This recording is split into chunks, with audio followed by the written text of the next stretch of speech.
Thank you.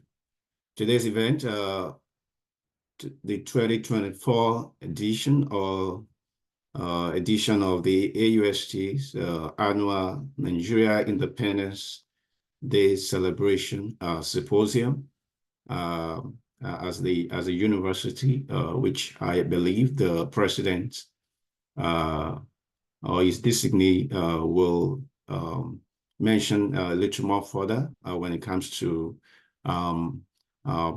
present to welcome us officially. This is one of the very great additions we've had as a university. We do invite speakers to speak on different topics. And for this year symposium, the president of the university graciously has approved that we speak to the issue of energy. And you'll quite agree with me that this is a topic we should talk about. At this great event, we need to talk about energy. Energy is a big deal, and we need to talk about it. And so we have our guest speaker today, which will be that they will be introduced properly by the person assigned to do that. But this is just to welcome you and to say you're welcome to the AUS to the African University of Science and Technology, and we're glad to have you, and we hope that you're going to learn and then participate in the discussion today. I wouldn't know is Dr. Bello Abdul Hakim. I wouldn't know whether you're there, sir.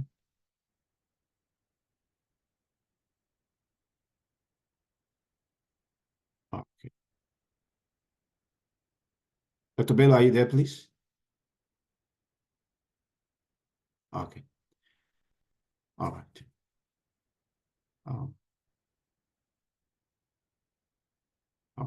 Yeah, apologies, please, but it's important that we start with a prayer. I wouldn't know whether Professor Rabi, sorry, sir, we didn't inform you before now, but I wouldn't know whether you can help us to just take a very short prayer as we get started, sir, so that we can be able to go ahead. Okay. Well, Father, we thank you for this moment, and thank you for making it possible for us to set out with this program. We commit this program unto you. We commit everyone that is going to function here today, our speakers, everyone that will moderate, everyone that will do one thing or the other. We pray for wisdom, and we pray, oh Lord, for free flow, and we pray, oh Lord, for smooth delivery. All of this we ask for with thanksgiving in Jesus' name. Amen. Amen. Thank you so much, sir, for that prayers you've actually taken. We are very grateful for that. At this junction, I would like to just to confirm again, Dr. Bello, are you on the call, sir?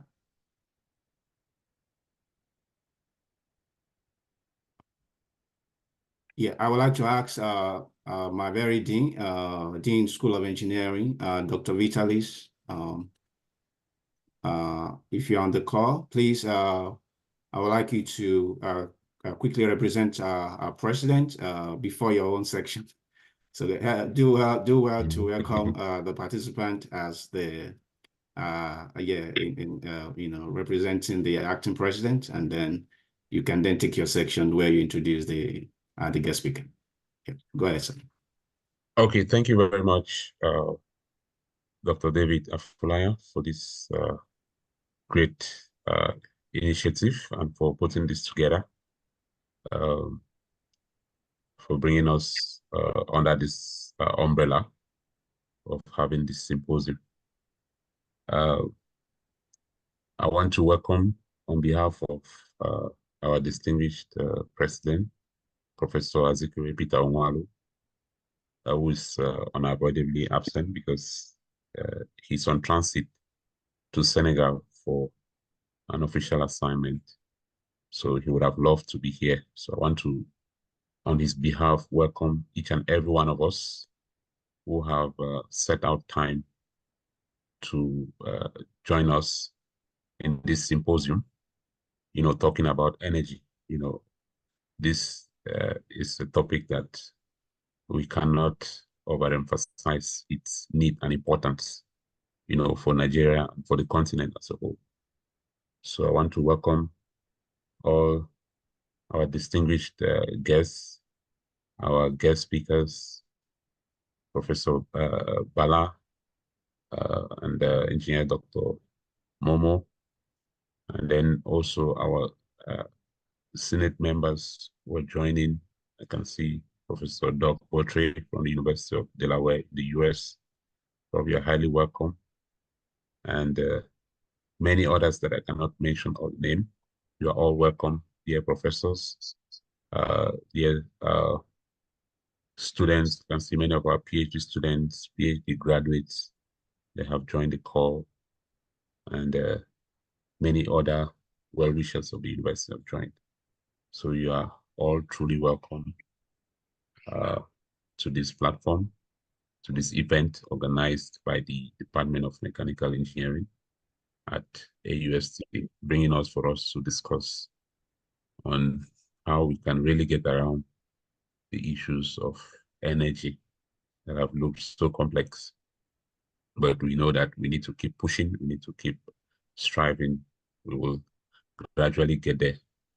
So thank you all for joining once again. I believe that this will be an interactive session, and we will all pick one or two things that we can learn from, because Nigeria at 64 is no longer a child. So we should actually be looking at moving past energy, basic energy crisis. We know there's a global energy crisis, but we have abundant energy resources, but we have refused to take advantage of them.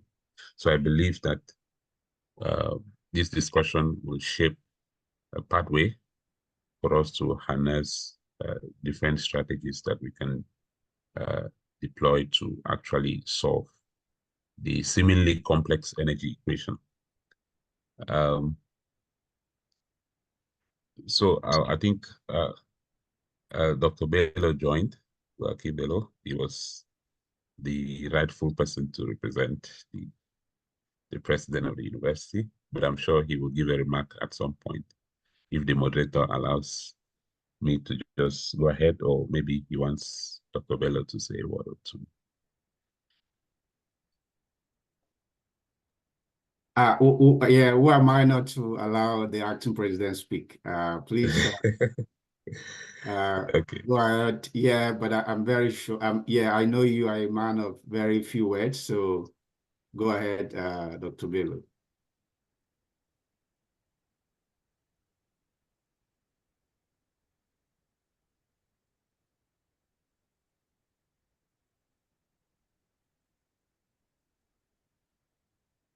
Yeah. Good afternoon, everybody. Can you hear me? We can hear you well. Okay. I'm sorry I joined late. I was actually somewhere. I just came in, and I already told Dr. David I'll be a little bit late. So I want to welcome everybody to this event that has been put together by the Department of Mechanical Engineering of the African University of Science and Technology to mark the Independence Day celebration of Nigeria, the 64th independence of Nigeria. So I don't have much to say at the moment, but I would like to also welcome the speakers, the former DG of Energy Commission, Professor Bala, and Engineer Momo, and we look forward to a fruitful deliberation as we move along. So thank you, everybody, and thank you for joining. Thank you so much, sir. Over to you, the Dean of Engineering, to introduce the speakers and the guest speakers for today. Okay, once again, thank you very much, Dr. David. And again, I welcome everybody to this symposium. And today we are discussing on how to solve the seemingly complex energy equation in Nigeria. In fact, I've learned a lot from Professor Doc Botre, who's here, when he took us thermodynamics, and I'm sure Dr. David and many other people who went through that class will also attest that. In fact, he handed over the baton to me. I'm currently taking that class now, and we are discussing energy balance, entropy balance, and all the like. So today is not to talk about thermodynamics and the complex equations, but it is to look at the energy situation in Nigeria. And we have very experienced professionals in the field who will be discussing this topic. The first discussant is a man who has served in various capacities. He has risen within the ranks in academia and also in government, a very renowned administrator. He is Engineer Professor Eli Jidere Bala. He had his bachelor's in engineering and master's in engineering from the revered Ahmadu Bello University in Zaria, in Kaduna State, and later had a PhD in applied energy from Cranfield Institute of Technology in the UK. That is in 1984, when a number of people here were not born. So he's quite deep and experienced in the field. So he equally became a professor of applied energy about 2 decades ago. That was in 2004. So he has held several positions within the academia and in government, as I earlier said. And the most recent one is the Director General and Chief Executive Officer of Energy Commission of Nigeria. So he held that position between 2013 and 2023. He is a distinguished fellow in a number of revered associations, engineering bodies within and outside Nigeria. He's a fellow of the Nigerian Society of Engineers. He's a fellow of the Nigerian Academy of Engineering, the apex body of engineering in Nigeria. He's a corporate member of the Solar Energy Society of Nigeria and a registered engineer with the Council for the Regulation of Engineering Infrastructure. He's also a corporate member of the Nigerian Institution of Mechanical Engineers and also a member of the Institute of the International Association of Energy Economics. That is our first discussant. So let us make welcome Engineer Professor Eli Jidere Bala. I think I will also quickly introduce the second discussant, who is also an experienced professional, who has also risen within the academia and also in the government and private sector. Is Engineer Dr. Stephen Momo. Engineer Dr. Stephen Momo is an experienced chemical engineer who had his bachelor's in chemical engineering and master's in chemical engineering from the then University of Ife, now Obafemi Awolowo University in Ile-Ife, in Osun State, in the southwest of Nigeria. He had his PhD from the University of Aston, Birmingham, in the UK, still in the field of chemical engineering. So he has spent over 20 years in NASENI. So NASENI is the apex body that deals with science and engineering infrastructure in the country. So he currently leads the engineering research at NASENI. So he's a director of engineering research and development at NASENI. So he's also a fellow in a number of professional bodies, both within the country and around the globe. So he's a fellow of the Nigerian Society of Engineers, a registered engineer, and a corporate member in a number of professional bodies within and outside the country. So, ladies and gentlemen, those are our two discussants. And from their profiles that I've tried to just give you an abridged version of the profiles, you will agree with me that they will do justice to this topic based on their experience in the field. So I make welcome Engineer Dr. Stephen Momo and Engineer Professor Eddie Chiderebala. I think we'll start with the first discussant, Engineer Professor Eli Chiderebala. Are you there, sir?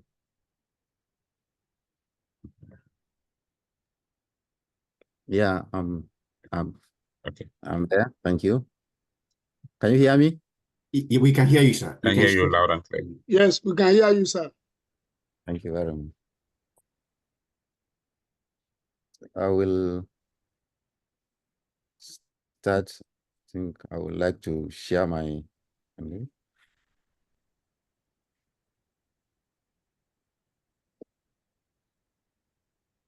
Then before you start, sir, I also forgot to mention that our discussants also will be joining our engineering family here at AUST to, bring on board their wealth of experience to help build our programs here. So they will be joining our mechanical engineering and petroleum and energy resources engineering departments at AUST, beginning from this new session in October. So welcome, sir. Thank you very much, Mr. Dean. You can hear me still? Yes, loud and clear. Okay. Yes, sir. So thank you very much. Okay, thank you very much, Mr. Dean. And thank you, Jody, Dr. Afolayan.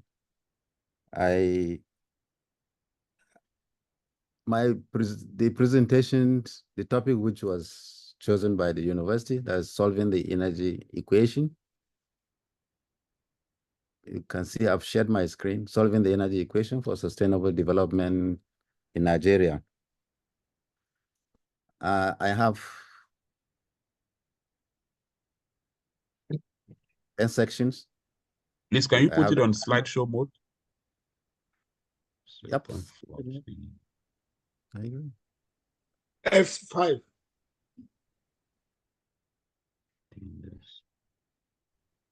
It's a moment.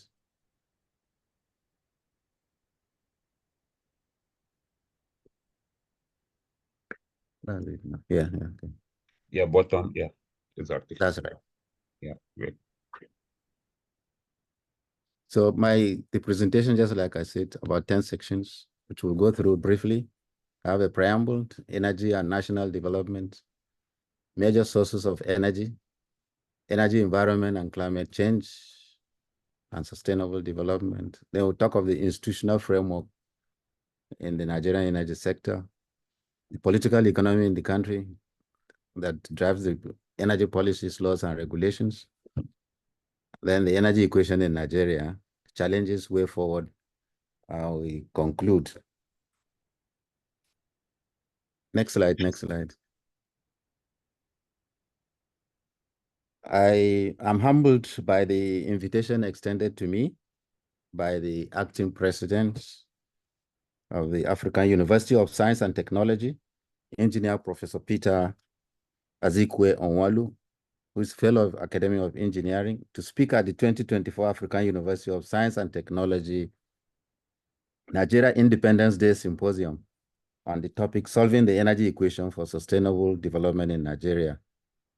This topic by the university is apt and timely on this occasion of Nigeria's 64th Independence Day anniversary, when discourse on energy has taken center stage in view of its unsecured supply and climate change issues. I therefore congratulate the acting president and the management of the African University of Science and Technology for organizing this symposium and hope that the discourse that will ensue will enlighten us more on the issues therein and the way forward towards sustainable development in Nigeria. Generally, energy is a property of matter and is inherent in everything around us. It has the capacity to do work and cannot be created or destroyed, but can be transformed from one form to another. It is an integral part of the universe, and it exists in various forms such as heat, electromagnetic radiation, mechanical energy in terms of potential or kinetic energy, electrical energy, magnetic, chemical, atomic, etc. However, our discourse will be zeroed on tradable final energies of fuels and electricity. Next slide. So on energy, discuss energy and national development. Energy is an essential ingredient in the economic and social development of any nation. It has been empirically shown that the economy of a nation depicted by the value of its goods and services, which is the gross domestic product, as you can see in figure 1 there on the screen, is influenced by the amount of energy consumed within an economy. Bigger economies consume higher energy than smaller economies. However, the level of energy consumption depends upon the availability, price of the final energy, as well as the purchasing power of the consumers. You can see, it's not very clear there, but greater countries have higher, greater countries with higher GDPs have higher energy consumption per capita. Similarly, the social development in countries are usually indicated by the Human Development Index, which also has the empirical relationship with energy consumption per capita, as indicated in the figure 2 shown there. HDI is a statistical composite of life expectancy, education, and per capita income. Countries with higher HDI have higher energy consumptions per capita than countries with lower HDI. Imagine Norway, US, South Korea, you can see them, they are at the top. Of course, you can't have HDI greater than 1. So you can see it goes asymptotically to 1. It never crosses 1. No country has HDI of 1. All countries tend to approach 1.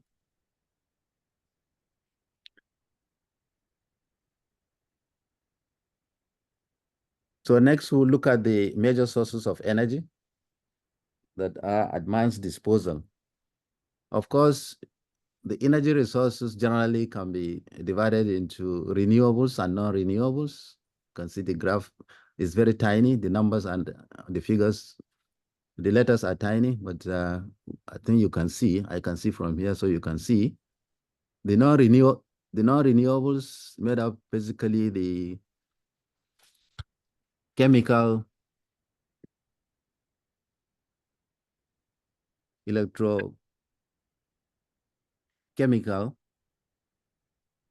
like the batteries, the fuel cells, those that convert fuels directly into electricity without any combustion. You have the fossil fuels, the coal, oil, and gas. You have the atomic energy or the nuclear energy.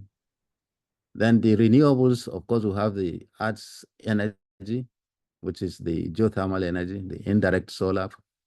Indirect in the sense that it's the hydro is from uneven heating of the Earth's surface, the wind, photosynthesis, sun's energy into biomass, and the ocean thermal, where the sun heats up the oceans and generates temperature gradient and can drive Carnot engines. Then the direct source, the direct form is the solar energy directly to direct conversion. That is solar thermal. You have the solar thermal or the direct conversion to electricity, solar PV. In Nigeria, well, generally, these are fossil energy sources, the atomic and nuclear energy source, renewables, and electrochemical energy sources. I don't need to go into that. You know, fossil energy sources are ancient biological organic matter. You all know about that. It's under the Earth's crust, under high pressure and temperature over years, 100 millions of years. The atomic or nuclear energy, it's energy from the atom. The renewable energy, the energy source that get regenerated and replenished within reasonably short time through natural process. That's very important, through natural process. Well, electrochemical energy sources are not sources as such, but then now they are very popular. Energy stored from energy that is being transformed from chemical energy in our fuels directly into electricity without the process of combustion. Now, in Nigeria, we all know we are endowed with resources of crude oil. We have about 37 billion barrels. We produce about 1.52, or we produce about 1.52 in 2021. We are now perhaps producing about 1.4 or so, which yields a reserve to production ratio of about 67 years. Let's say 100 years. This indicates that the resource is actually a depleting resource. We have a gas reserve now of about 208 trillion standard cubic feet, with production levels of about 2.1 trillion standard cubic feet. And also this gives us reserve to production ratio of about 100 years. The core reserve is about 2.7 billion. We have core reserves about 2.7 billion. We are not producing any at the moment.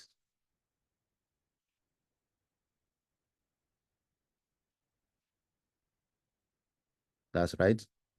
Then we have tar sands, about 31 billion barrels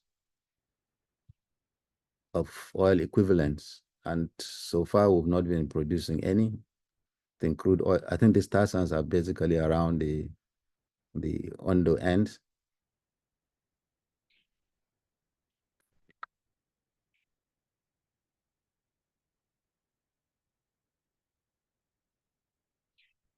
Now, the renewables, we have large hydropower potentials of about 24,000 megawatts or 24 gigawatts. And so far, we just barely are over 2 gigawatts of hydro that are being utilized. So we have a huge gap of about 2022 gigawatts of unexploited large hydropower. Small hydro, we have about 3.5 gigawatts, and perhaps less than 100 has been exploited. Solar radiation, we have those potentials. I think we have between 4 to 7 kilowatt hour per meter squared per day. Wind resource, moderate 2 to 4 meters at 10-meter heights. And as the higher you go, you have higher wind speeds. Unfortunately, so far we have only very small wind machines that are available. The 10 megawatts wind farm in Katsina that for over years has not been operational. Of course, we have a lot of biomass. Now, energy, environment, climate change, and sustainable development. I'll first give some little historical perspective, and that leads us to the issue of sustainable development. It was in a seminar paper in 1896 by a Swedish scientist since 1896. First, he predicted that changes in atmospheric carbon dioxide levels could substantially alter the surface temperatures through the greenhouse effect. In 1938, Mr. Gay Calanda, a British steam engineer and inventor, linked carbon dioxide increases in Earth's atmosphere to global warming, referred to as the Calanda effect, which is an anthropogenic increase in the concentration of atmospheric carbon dioxide, primarily through the process of combustion of fossil fuel. Then in 1983, we had the Brundtland Commission, formerly known as the World Commission of Environment and Development, a sub-organization of the United Nations, which was established to aim with the aim to unite countries in pursuit of sustainable development. In 1987, the Brundtland Commission released its report, which is known as Our Common Future, also referred to as the Brundtland Report. The report popularized the concept of the term sustainable development. It is an approach to economic growth and human development that aims to meet the needs of the present without compromising the ability of the future generations to meet their own needs. We have seen that economic and social development are driven by energy consumption. However, the energy source to meet the energy needs for sustainable development must be sustainable. Such resources include the renewables and nuclear, as well as the efficient use of resources, that is energy efficiency and conservation. It may be recalled that in the year 2000, the United Nations got committed to 8 Millennium Development Goals with the hope to convert poverty, hunger, disease, illiteracy, environmental degradation, etc. by 2015. However, the role of energy was inadvertently omitted. It may also be recalled that in 2011, the United Nations Secretary General Ban Ki-moon announced an initiative called the Sustainable Energy for All. The key objectives of that Sustainable Energy for All initiative are to ensure universal access to modern energy services, doubling the global rate of improvement in energy efficiency, and doubling the share of renewable energy in global energy mix by 2030 relative to 2010. Sustainable energy development requires a balanced composition among energy security, economic development, and environmental protection. In 2015, the UN reviewed the developmental goals and came up with 17 sustainable development goals, known as the SDGs, this time with universal access to clean energy as goal 7. The SDGs are to be attained by 2030. Thus, attainment of the 17 sustainable development goals hinges largely on the progress to be made on goal 7, which is to ensure access to affordable, reliable, sustainable, and modern energy sources. Any country that pursues these sustainable development goals will certainly develop.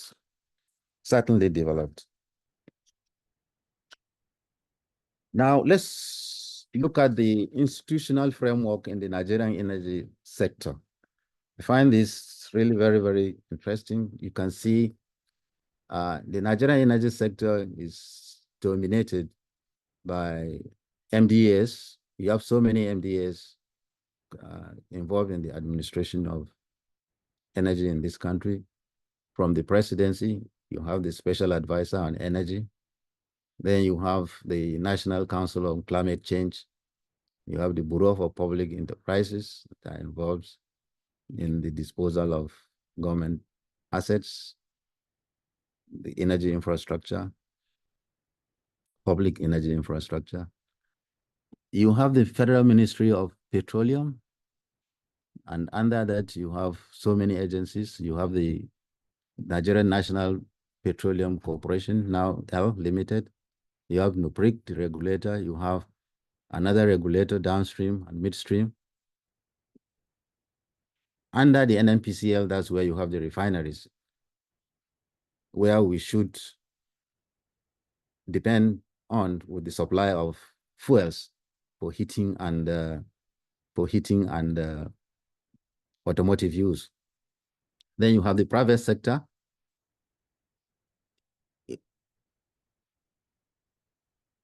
That do the activities in the Ministry of Petroleum. The Ministry of Power, you have Ministry of Power with its own agencies. You have REA, you have the bulk trader, you have NEC, the electricity regulator, Nigerian Electricity Regulatory Commission, you have NEMSA, you have TCN, and the private sector. You have Federal Ministry of Mines and Steel Development that's involved in the operations that deal with coal, uranium, tar sands, etc. under a ministry, under that ministry, headed by a minister. Minister of Petroleum is headed by a minister. Minister of Power is headed by a minister. Then you have the National Security Advisor's Office. Recently, they have created an office there known as the Department of Energy Security that is supposed to coordinate energy security in the country. The NSA too reports directly. Well, the department reports to the NSA, who reports directly to Mr. President, independent of the other ministries and the other ministers. You have Federal Ministry of Science and Technology, deals with the research in the energy sector. The Energy Commission of Nigeria is under that, with the mandate for strategic planning and coordination of national policies on energy in all its ramifications. So whatever it does goes to the Minister of Science and Technology, and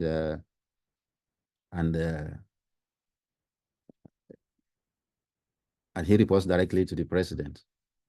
You have the Ministry of Environment and the National Planning Commission, the Federal Ministry of Budget and National Planning. Of course, we should oversee all policies and plans in the country. You can see how it is and how difficult to get an activity across effectively with so many bosses, ministers not having a common forum to actually articulate issues pertaining to the energy development in the country. And I think this is a big challenge to us. Next slide. Now, the policies we have, which is driven by the political economy in the country, by the government, laws and regulations. Now, our political economy is basically a mixed economy, I think, which is a mixed economy but tending towards capitalism, the private sector-led economy. And this will drive the Agenda 2050 of the federal government. And with this present government now under its Renewed Hope agenda. And the Renewed Hope agenda hopes to grow our economy to 1 trillion in the next decade. And the 2050 hopes that we grow the economy at a rate of about 7%. So these are challenges that must be supported by the energy supply within the economy. And so the National Energy Policy and Master Plan, which was approved by the Federal Executive Council in 2022, well, it was first approved in 2003, and then it was reviewed and approved in 2022. You can see getting to about 20 years to get a review through. Of course, you will later on see that even the PIA took much longer time, either 20 years or so, to get it approved, or to get our oil and gas laws reviewed and approved. We have the Nigerian Electricity Regulatory Commission multi-year tariff order regulations. So you have the Petroleum Industry Act, and then the energy transition. There are many others, but I would like to focus on three, which is the National Energy Policy, the Electricity Act, and the Petroleum Industry Act, because these are relevant to the tradable final energies of electricity and the fuels that I earlier on discussed. Well, the national energy policy trust of the trust of the national energy policy is the optimal utilization of the nation's energy resources in an environmentally sustainable manner for sustainable development with the active participation of the private sector. So you can see, so it's in line with the political economy of our country, the active participation of the private sector. And its overall objectives, which are about 15. One is to ensure the development of the nation's energy resources with diversified energy resources option for the achievement of national energy security and an efficient energy delivery system with an optimal energy resource mix.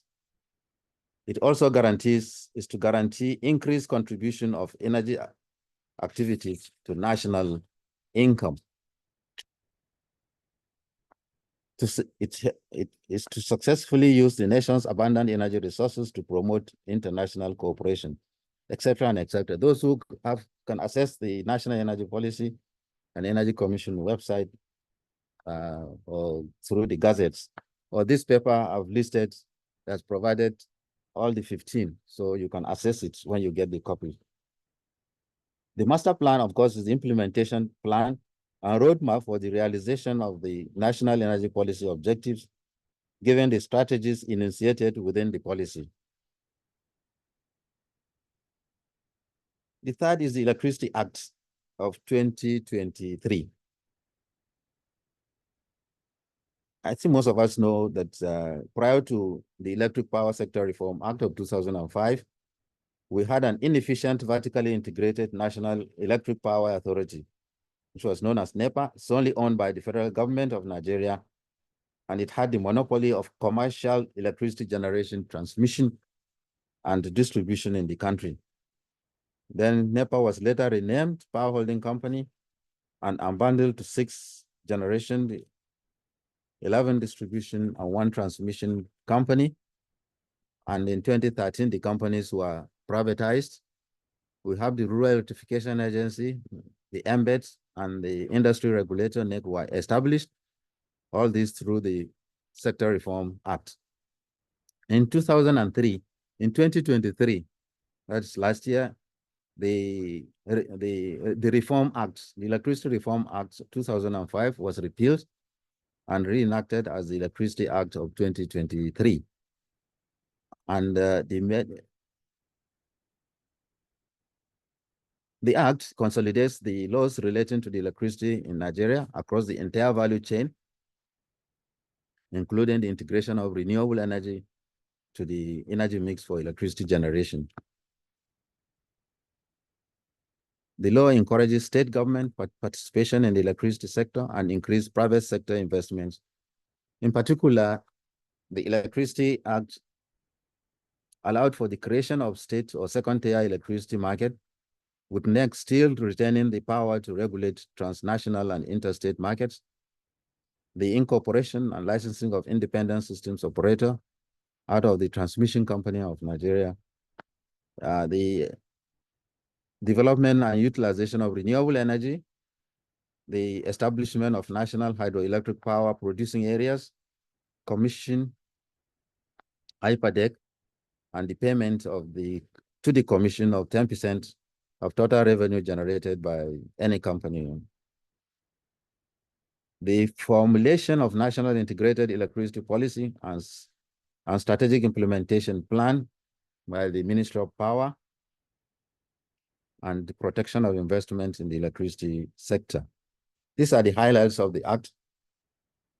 Now, the Petroleum Industry Act 2021 harmonizes about 28 petroleum laws and regulations and seeks to provide legal governance, regulatory, and fiscal frameworks for the Nigerian petroleum industry. The development of host communities and related matters. It particularly vests the property and ownership of petroleum resources within Nigeria and its territorial waters, continental shelf, exclusive zones, and the government of the Federation of Nigeria. And the major objectives is to create efficient and effective governing institutions with clear and separate roles for the petroleum industry, to establish a framework for the creation of a commercially oriented and profit-driven national petroleum company, to promote transparency, good governance, and accountability in the administration of the petroleum resources, to foster a business environment conducive for petroleum industry, and to defend local content practice in Nigeria's oil and gas. Of course, we have other laws, like we have other policies that were approved by the Federal Executive Council. We had the Renewable Energy Policy and Master Plan, which was 2015, the National Biofuel Policy in 2007.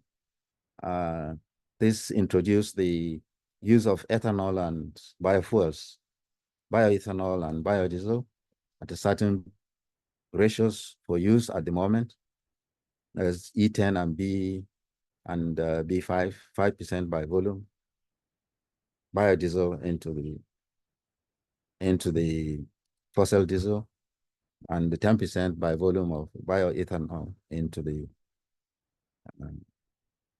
PMS. You have the Rural Electrification Strategy and Implementation Plan. You have mentioned the NEC multi-year tariff order that determines our tariff structure. You have the Nigerian Minerals and Mining Act, which is under Ministry of Mines and Steel Development, and the Nigerian Energy Transition Plan, of course, which aims to reducing our greenhouse gas emissions, meeting our targets by reducing our emissions 20% unconditionally and about 47% conditionally, and a net zero by 2050. So all these are there under various implementation, under various MDAs and the private sector. Now, the energy equation in Nigeria, the energy equation is a complex one in Nigeria, but I'll start by saying what is trying to define what an equation is. An equation is a mathematical expression that supports a statement. We had Einstein's statement giving relationship between mass and energy. We also have corollaries of the first law of thermodynamics, which states there exists a property of a closed system such that a change in its value is equal to the net heat and work transfers during any change of states. And we have the popular dq minus dw du, a statement of the first law, which brought up the definition of internal energy. Also, the second law of thermodynamics, corollary, which states whenever a system undergoes a cycle, the cyclic integral dq over t is 0 if the cycle is reversible, and negative if irreversible. That is the Clausius inequality. And the other corollary that actually defines entropy, which states there exists a property of a closed system that a change in its value is equal to the integral from 1 to dq over t reversible, which is there. These are the basic things we learn in thermodynamics, and that in part 1. And therefore, entropy was defined as change of entropy as dq over t reversible. In our study of fluid mechanics and thermodynamics, we make use of continuity equations, momentum equation, continuity equation, statement of the conservation of mass, the momentum equation, which is the statement of forces. Force is rate of change of momentum, and the energy equation, which is statement of the first law, in addition to the equation of states that determines the relationship between the properties of fluids, which are usually the working fluids, so as to enable us analyze and evaluate velocities and temperature gradients, and eventually forces and heat transfer, respectively. Therefore, the purpose of an equation is said to enable us model relationships, simplify complex problems, make predictions. It's a means of communication. It helps us solve the problems, and we understand patterns. Now, the topic given to us to discuss solving the energy equation for sustainable development in Nigeria, to me, implies that there are challenges in the Nigerian energy sector. There are problems, there are complexities, which remedies are imperative in order to facilitate deliverance of sustainable development as envisioned in the Nigerian Agenda 2050 and the Renewed Hope Agenda. Indeed, could go as far as to the African Agenda 2063. I would therefore begin with a proposition that the energy sector has been bedeviled with inadequate and unreliable supply of final energy, mainly heating and automotive fuels and electricity, in spite of the huge resources, endowment, and the human capacity within the country. We have 4 refineries owned by governments, managed by the NNPC and now NNPCL, with a total installed refining capacity of 4,450,000 barrels per day, which have since 1990s operated unsatisfactory, below average capacity utilization. As you can see this table, table 3, the table I've just popped on, I tried to bring out information since our independence in 1960, population, the GDP, the installed electricity generation capacity, where I can find it, and then the refineries, because concentrating on the fuels and electricity. In 1960, we didn't have a refinery. It's all imported. Our population was 45 million. If you run down to by 1970, our population rose to 56 million. The installed electricity generation in 1960, I got about 46 megawatts. 46 megawatts. By 1970, 1980, I couldn't get. 1990, our population rose to 95 million, a GDP 54 billion US dollars, and installed electricity generation capacity of about 5,400, or about 5.4 gigawatts. And by then, our refineries, by 1990, we had 4 refineries. If I'm correct, 4 refineries, and the capacity had gotten to 445,000 barrels of oil equivalent. And the capacity utilization was indeed high. Until by the year 2000, we still have the same installed capacity, but the capacity utilization had dropped to 20%. And thereafter, you could see the capacity utilization had been low. So this is an indication that the supply from within had really dropped drastically to even perhaps 0. There is in table, perhaps to 0, some years. And that's what has led us to massive importation of products in order to meet our domestic needs. Now, there is a study that was conducted by Anthony Obugwe in 2018, and I quote him, that the decline in the performance of the local refineries started in the early 1990s after the military government directed NNPC to close its accounts in commercial banks and transfer them to the central bank. NNPC Limited lost its autonomy. It became increasingly subjected to interference and directives by politicians. It could no longer ensure prompt maintenance of the refineries. Most importantly, decisions to when to carry out turnaround maintenance and which contractor to execute it came under the influence of government rather than by the professionals within the corporation. Things very quickly went downhill thereafter as a result. Unfortunately, that's the end of the quote. Unfortunately, and even after 4 successive civilian governments, as you can see from table 3, none of the 4 refineries is fully operational up till now, despite the Petroleum Industry Act in 2021 that was supposed to give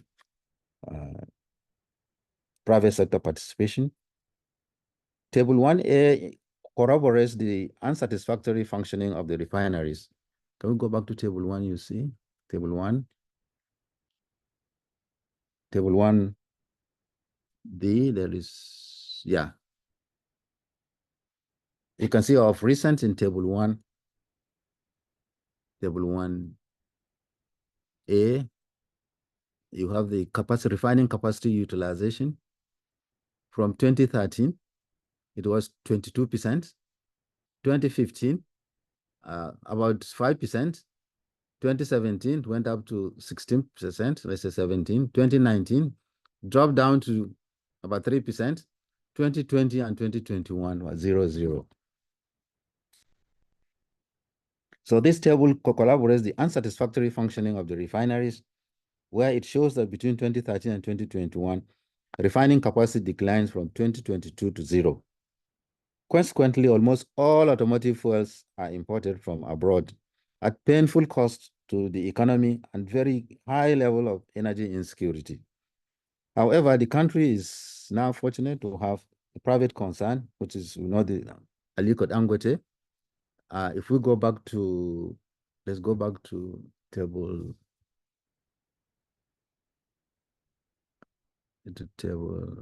which, yeah. Go back to this table 3. You will see that in 2020, by 2024, the installed capacity has jumped from 445,000 to about 1,100 and over 1,000 barrels per day capacity. The Dangote refinery is about 650 million barrels per day, which has since commenced operation and may give us respite. There are 6 other privately owned refineries, although much smaller than that of Dangote, as shown in table 7. These are the list of, I got this list of refineries in Nigeria now 2024 with a total installed capacity of over 1,000 barrels per day. The Edo refinery, petrochemical, Dupont, Walter Smith, Niger Delta Petroleum Refinery, Port Harcourt Refinery. Well, these are the ones. Similarly, Nigeria remains one of the countries with the lowest electricity consumption per capita of less than 200 kilowatt hour per capita in the world. Compared countries, Nigeria, Ghana, that's in table 5. You can see Nigeria, Ghana, South Africa, Morocco, Egypt. The UAE, we are fond of going to enjoy ourselves. USA, we are fond of going. Japan too. Singapore, Indonesia, Saudi Arabia. You can see the electricity consumption per capita. Saudi Arabia has over 11,000 kilowatt hour per capita. The UAE, 17,000 kilowatt hour per capita of electricity. Our Ghana here, 672. South Africa, 3,780 kilowatt hour. But Nigeria, you have less than 200. That's 182 in in 2024. Now, the total energy consumption is also indicated, which means both electricity and other fuels.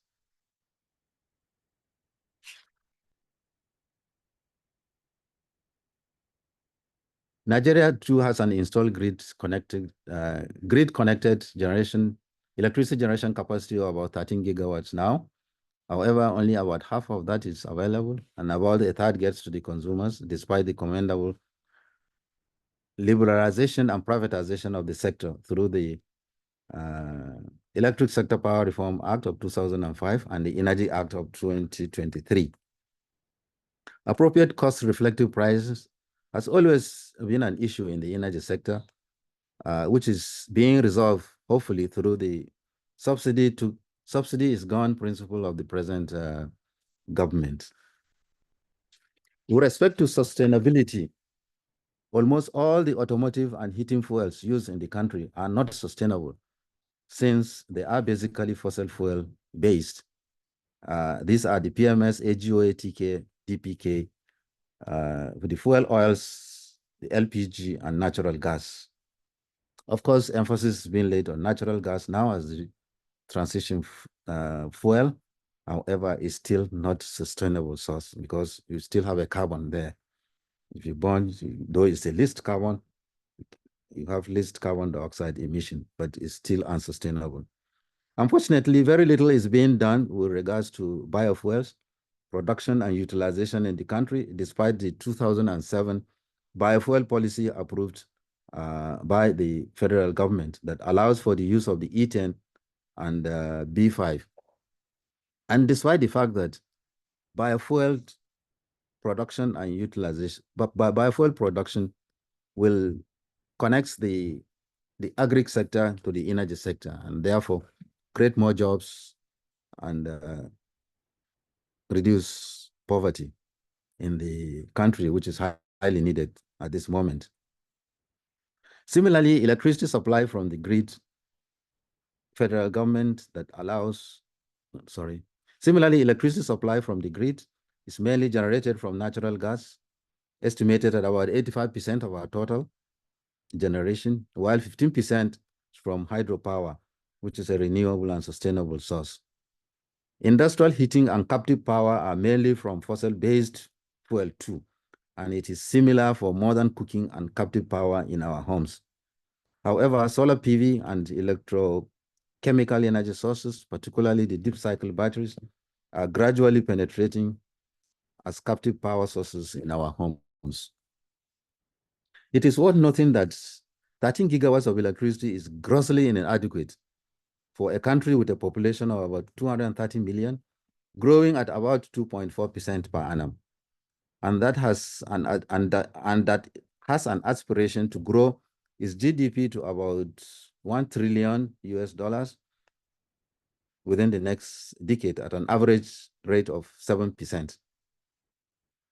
A long-term energy demand studies carried out by the Energy Commission of Nigeria with the technical support of the IAEA Energy Planning Division, IAEA and International Atomic Energy Agency has a very good energy planning division.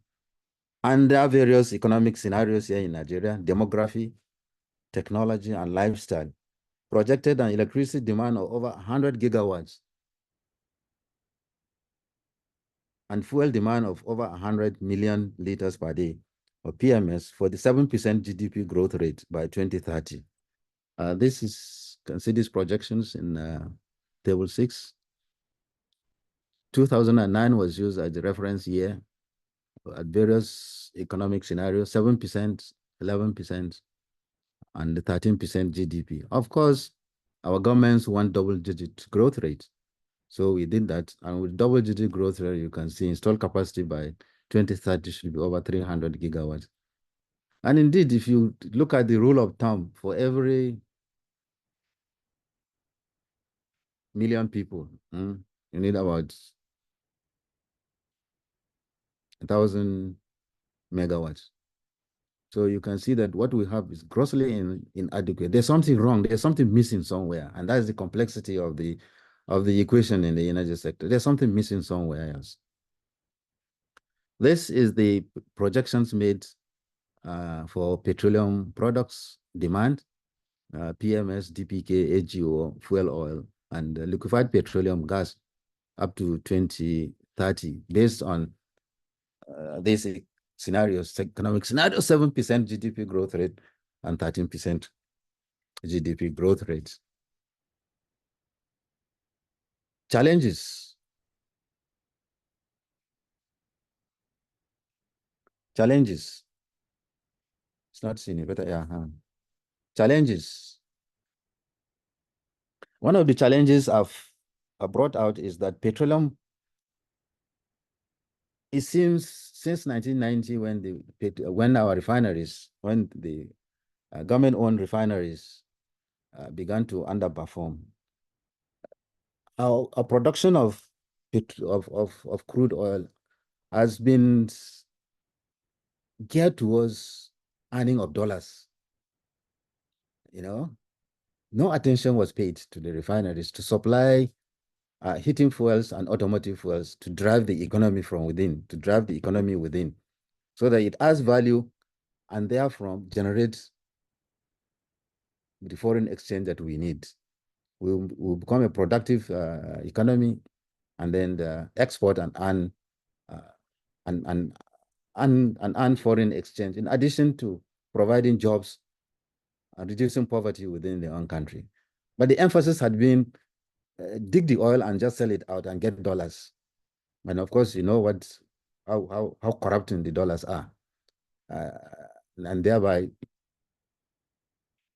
becoming detrimental to the domestic economy.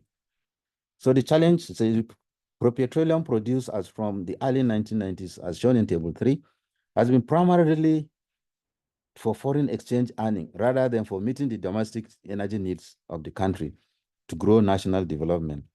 This had the effect of putting the cart before the horse, in a hurry to earn the dollars rather than growing the economy, reducing our own poverty, improving our standard of living, becoming productive, and then earning the dollars. Two, that the energy industry in Nigeria lacks synergy and coordination with many ministries and agencies involved in the administration of the sector from the government side, as we saw in the institutional framework. It's a big challenge. It's a big challenge. As you know, power generation, we said 85% is from natural gas driven. And the natural gas is under ministry, is under a different minister. So how can you have synergy? How can you have a coordinated approach in order to meet national aspiration? Because every minister every minister wants to showcase his own ministry, his own achievements. Theoretically, it may be said, okay, they are also concerned with what is happening, but primarily we know that every minister is concerned with what is happening in his own ministry. So that poses a lot of challenge. 15% is from hydropower. Hydropower is basically under Minister of Water Resources. So you discover that there is no coordination, there is no synergy. The agency that was supposed by law to provide the synergy was the Energy Commission, where the commission was made up, or is made up, of all the relevant ministers in the energy sector: Minister of Power, Minister of Petroleum, Minister of Environment, Minister of all the ministers, with Mr. President as the chairman. However, you can't put that again under one minister and think that it's going to function. It's going to coordinate, going to produce plans and coordinate the entire sector. Particularly, you can't coordinate a powerful minister of Petroleum that brings in the dollars for the country, or the Minister of Power, a Minister of Solid Minerals. So this makes the equation very complex. to drive for energy for sufficient energy within the economy and to drive development. The third is the industry is perceived to be opaque. The energy sector is perceived to be opaque, non-transparent, and exhibit low accountability. And low inadequate private investments in the sector. Of course, with all this, we're having challenges in having investments coming into the energy sector, despite our liberalization of the sector, the power sector, now the petroleum industry. We have slow penetration of renewable energy efficiency, as well as nuclear power.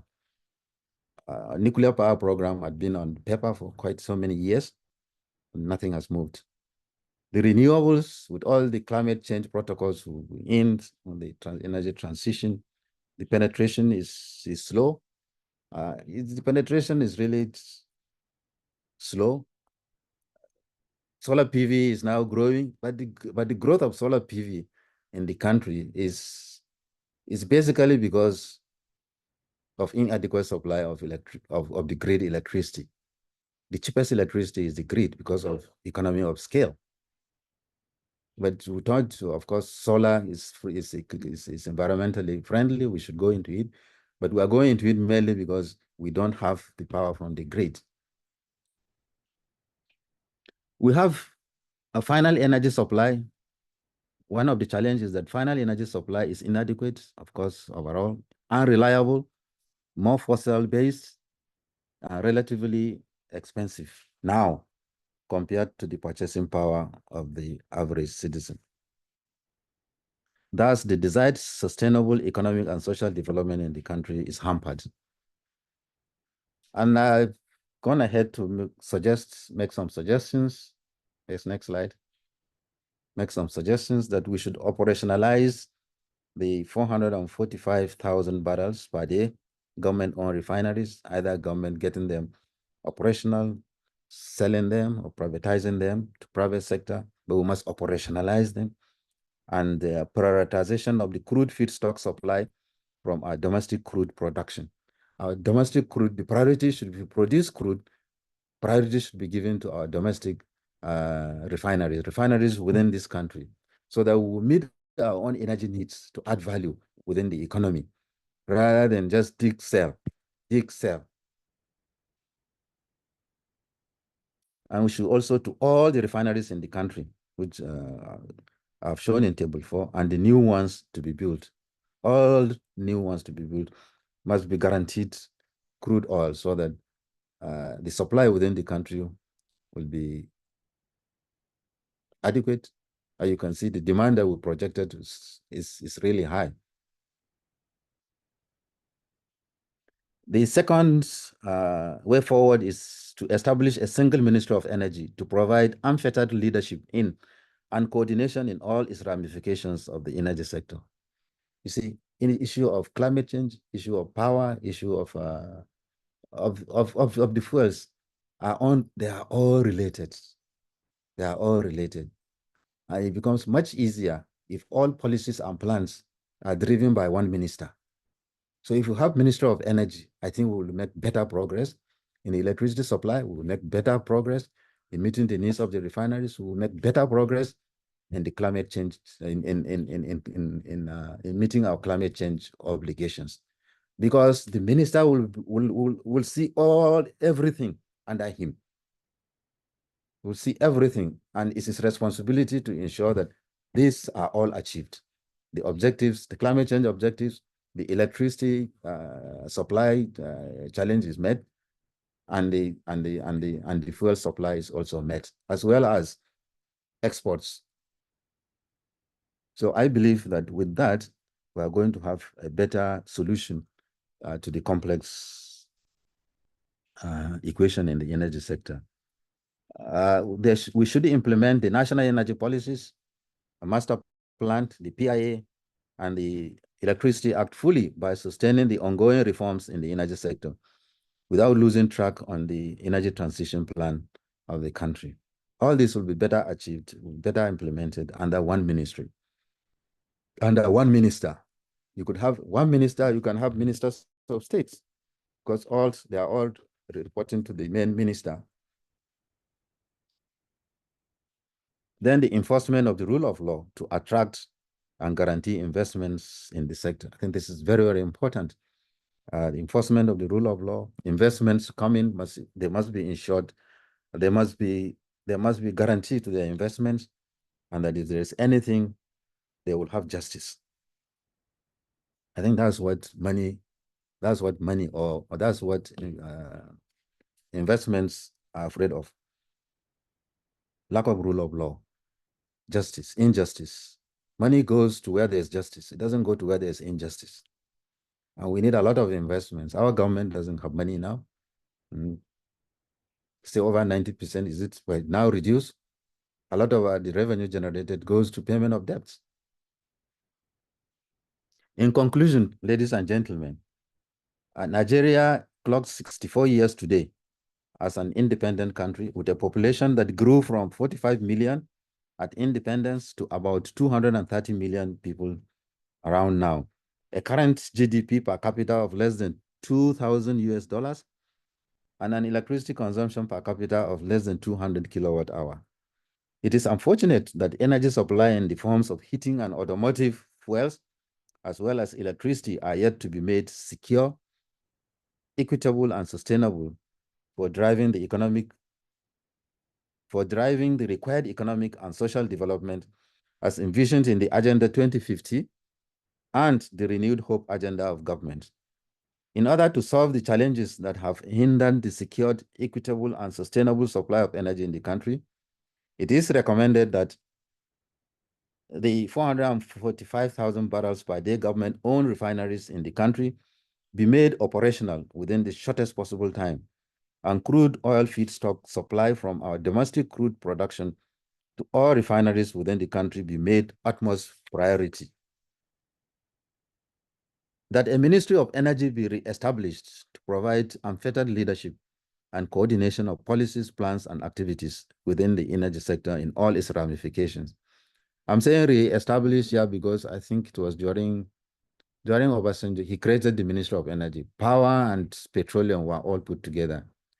And I think that was a good start. But what I'm envisaging, that it should even be further than that. It should go deeper than that.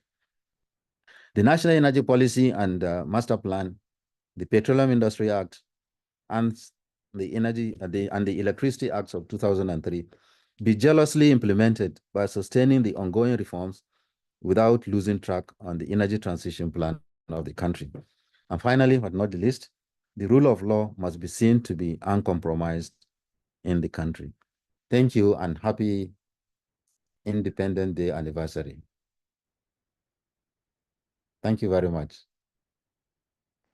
Thank you so much, sir, for this very elaborate and extensively discussed of the scope of the framework of the Nigeria energy sector.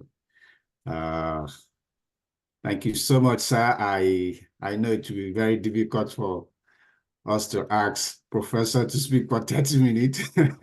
So we've learned a lot, and I know he has to even summarize what he has to say.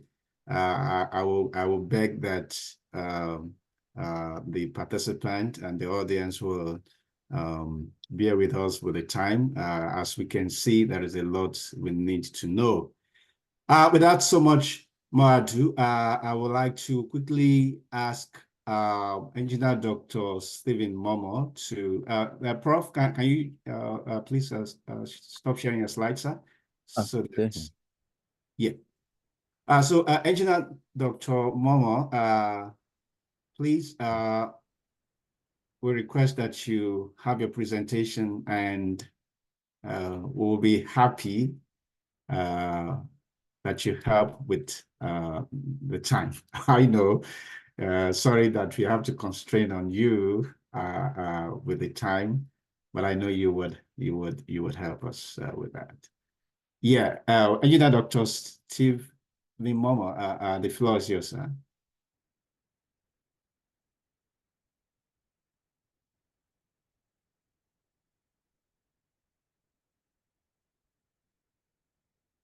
Thank you very much. Let me share my slides, and then Wow.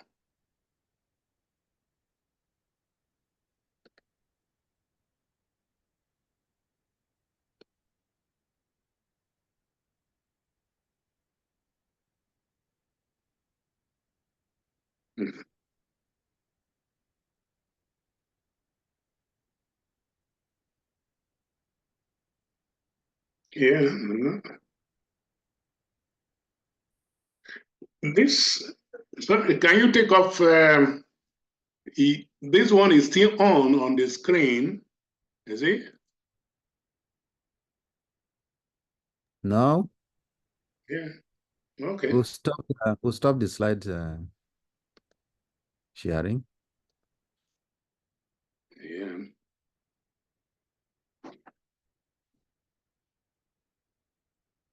Hope I'm not having a problem trying to get this done. Yeah. Yeah, we. Okay. Yeah. It's not yet on the screen. Yeah, we can see it now. Kindly put it on the what's it called? Presentation mode, sir. Yeah.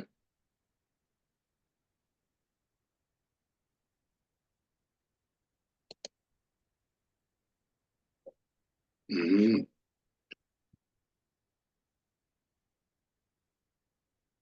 Sorry, I'm trying to get that. I changed it to a new. I just got this laptop yesterday, so somehow I don't know why. Yeah. Yeah. I'm not seeing it myself on the screen. Yeah, but on your laptop, you can just. Yeah, I'm on my laptop. Yeah, on your own screen, you can do that, and then yeah, you may not really see it as we are seeing you. I mean, seeing the screen. Yeah, but you just put it on the presentation mode, and then we have your screen here, and when you put it on the presentation mode, we can also see that as well. You may not be able to see the way we've seen it. Well, I'm sorry that this is what I've used many times, but because maybe because the screen that it showed me is slightly different from what I do with the other computer that I have. Yeah. I think on the bottom right, you see a button, an orange button, which is a play button. If you hit that play button, that will trigger the slideshow. Yeah. Of function F5. Or F5. Yeah, on the bottom right, there's an orange button, play. Orange. On the bottom right. Sorry, I'm just here. Yes, you're close to it. This is not the one. Now move the cursor a little bit. Yeah, I'm here now. Share computer. Or alternatively, in the menu bar, you see slideshow. You can also use that. Of function F5. Menu. Function key. Yeah, press F5 here. With function key. Function key. Yeah, that's what I've done. Function key. F5. Wow. I would have. Yeah, I'm already sharing the screen, but where to put it on presentation mode? That's where I'm having a challenge now on this. Wow. More.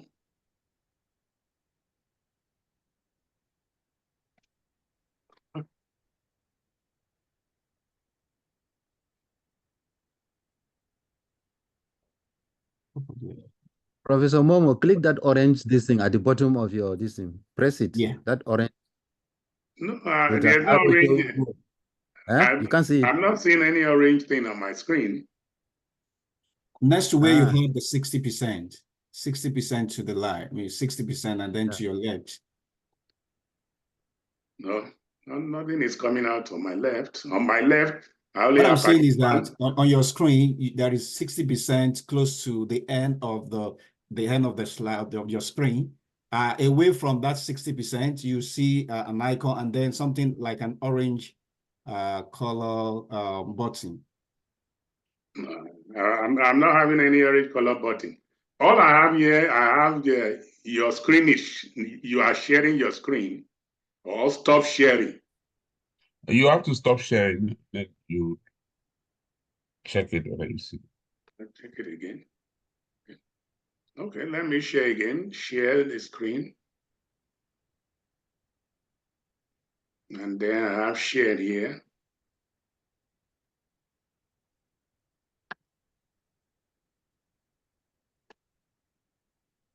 Go to slideshow. Okay. Yeah. Are you seeing it? Yeah, yes. We got it now. Yeah. Okay. Wow. Yeah. And, all right. Sorry for the bit delay. Like we say, I'm Dr. Momo. Just a slight correction. I'm no longer under Naseni. I retired from Naseni just a year and a half ago. But in Naseni, I was a director of engineering infrastructure, and then, of course, retired as the director of research and development for so many years. So, and really having listened to, you are hearing me? Are you hearing me? Yeah, we can hear you, sir. Yes, Okay. we can. All right. Loud and clear. Okay. Thank you very much. As we're having listened to Prof, I just like I told the moderator earlier, I said, well, you are putting me to discuss a topic with a man that has spent all his life on issues of energy development in Nigeria. And of course, not only having spent his life, he became a DG of Energy Commission of Nigeria for a period of 10 years. So, and I was telling him, I said, well, I don't really know what else you want me to say.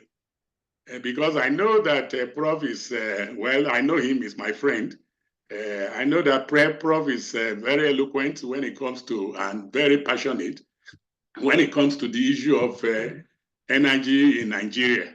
And so putting me to, and I said, well, I don't really know what to say. And, but I said, well, above all that, I am a chemical engineer. And I think he just advised, well, why not share some role of chemical engineering from, from the perspective of this topic from the perspective of chemical engineering. I said, okay, that's a good one. Maybe I should just do that. And that was what I have done briefly on this paper. I'm not going to spend more time because Prof have covered even areas that I thought I was going to cover. So I will just mention a few of them, and then will allow for us to move forward. And when I looked at this, where my concern here, if you look at my preamble, is just looking at the role of chemical engineering in solving the energy equation and sustainability development issues, drawing experiences from what is being done in other parts of the world. Of course, my hope here is that at the end of the day, someone is going to help people in chemical engineering and other related disciplines to take advantage of the development research and developing research and development strategies in energy development. Sorry, let me move this up so that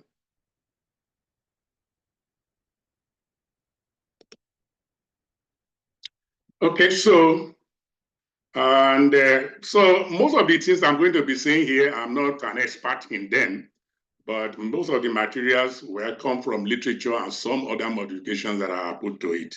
So I start, well, if I look at my content, it's just very few. What is sustainable development? Role of chemical engineering in energy usage, generation, and conservation. Sources of energy, Prof have covered much of that. Also, renewable energy sources has covered much of that. And he also covered another segment, which is the lasers between climate change, energy, and sustainable development. And then we talk a little bit of Naseni and then some of the things that Naseni is doing in relation to energy, in relation to solving energy problem in Nigeria, and then I will conclude. What is sustainable development? Prof has already defined that to us also. He said, the concept of sustainable development refers to development that meets the need of the present without compromising the ability of the future generation to meet their own needs. This, of course, looking at that definition, you can see that it has various arms. It has social, economic, and environmental dimension. Energy use is closely linked to a range of social issues. If I look at the social issues, including poverty alleviation, population growth, urbanization, creating opportunities for all. So why people run to urban areas is because they feel that, well, they have the opportunity to have enough energy to do most of the things they want to do. So you can see that when we look at the social issues, you find that energy is very, very closely related. And when we also look at the economic issues, we find that energy is also very important, because one of the most important economic issues related to energy has to do with the relationship between energy pricing and energy usage. Prof has dwelled much on that too, because energy prices influence consumer choices and behavior, as we are witnessing today. We can see that with high energy consumption, high price of energy that we are witnessing in Nigeria, everybody is now looking at what choice do I have? For instance, in my house where we used to use AC, we had to stop using AC for now, because when you use AC, you know how much that will cost you per month. Even without that, I know how much I pay for just energy bill, just within my house. So high energy prices can lead to high energy bills, which in turn has adverse consequences for business, for employment, and social welfare. We all know that. But on the other hand, just like the government will always say, energy prices can also stimulate exploration and development of additional resources, create incentive for innovation, efficiency improvement, and attract new investment. So in a way, it is good to still have high energy pricing, but again, it has its own loss and lots of disadvantages, even though there will be few advantages. We have said that. I've talked about energy and social issues. Let me talk about energy and environment. The environment degradation associated with the production and consumption of energy today, particularly the fossil fuel, threaten human health and quality of life and affect ecological balance and biodiversity. On energy, we also see that on energy security, we see that energy, solving the energy equation also creates issues that has to relate with security. Let me just moving forward. Here, when we look at energy and sustainability, the key issues is that the way forward, there are options. Prof has suggested a lot of way forward, and he has also made a lot of recommendations. But I just put few here, say more efficient use of energy, especially at the point of end user in building electricity appliances, vehicles, and production processes. I think that is for us now. We are beginning to get that into our head as Nigerians. You know, before you leave your light on, in fact, you can leave your light on and go to office and then come back later. But today, we find that you cannot do that anymore. You have to ensure that you switch off everything before you go out of your house. Even sometimes when you move from the room to the parlor, you have to switch off the one in the room, unlike where we're doing before, when we leave everything on. Then there should increase utilization of renewable energy sources, including biomass, solar, wind. Prof has mentioned a lot of them, which have the potential to provide energy with almost zero emission for both air and pollutant. That is the area that we should be looking at more critically, just like we all know.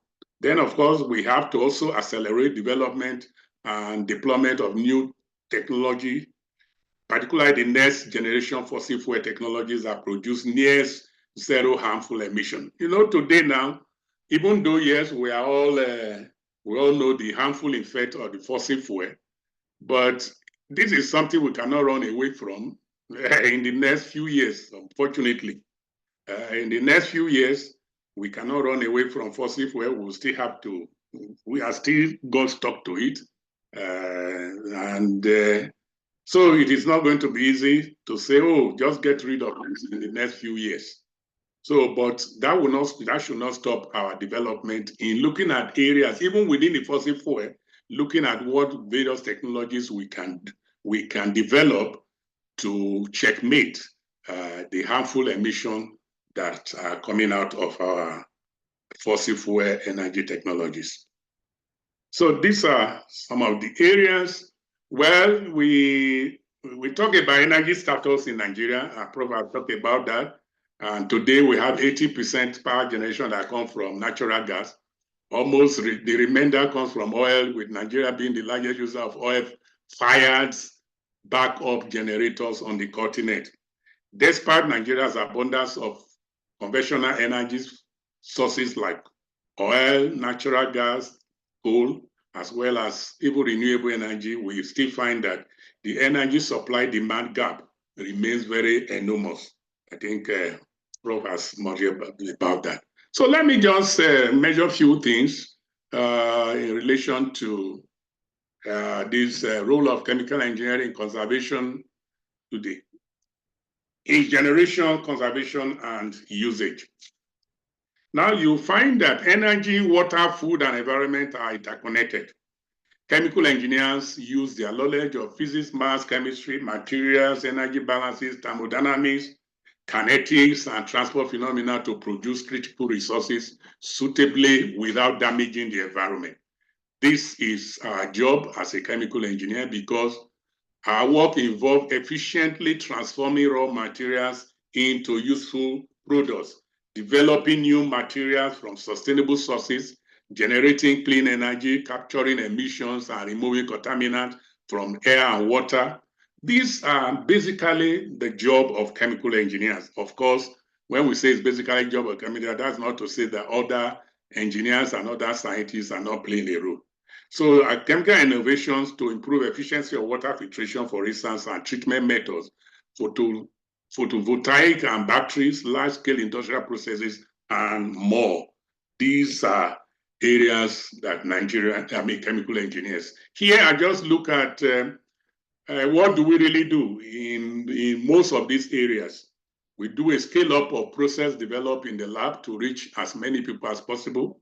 That is our job as chemical engineers, optimizing a process to be more economical, environmentally friendly, and energy efficient, replacing petroleum-based products such as plastic with plant-based material that perform as well or even better, reduce waste and shipping weight by concentrating product without sacrificing quality or stability, reducing pollutions, substances such as microplastic, and managing waste more effectively, improving energy efficiency, energy storage, and energy conversion, improving carbon system, and developing more technology. Now, looking at this, I was not looking at it. I said, why is the role of chemical engineering crucial in solving energy problems all over the world, and particularly also in Nigeria?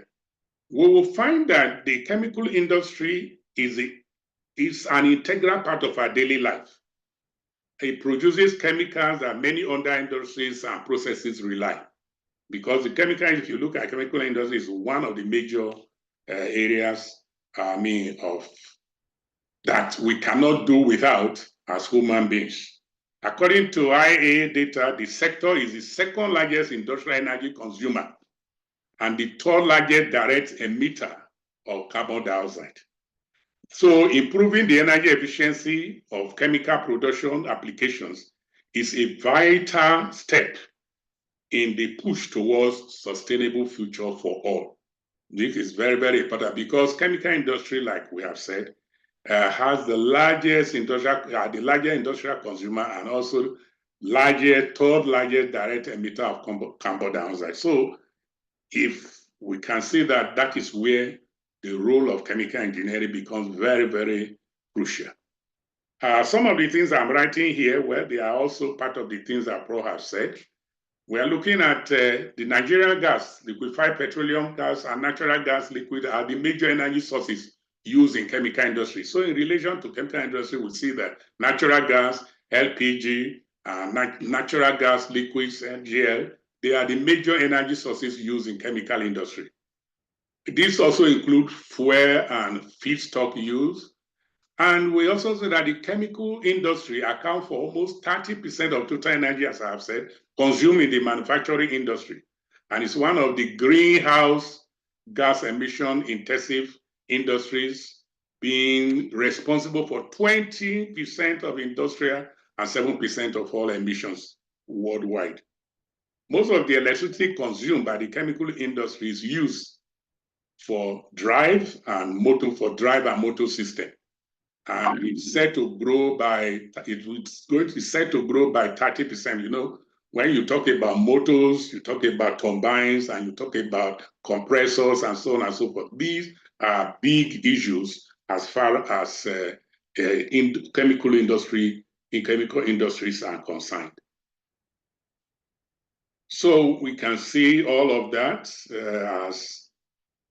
However, the technology exists in implementing improvement that could significantly reduce energy use and help reach net zero carbon target, because there are technologies that are now going on to be able to reduce energy use, and of course, at the end of the day, help to reach a net zero carbon target.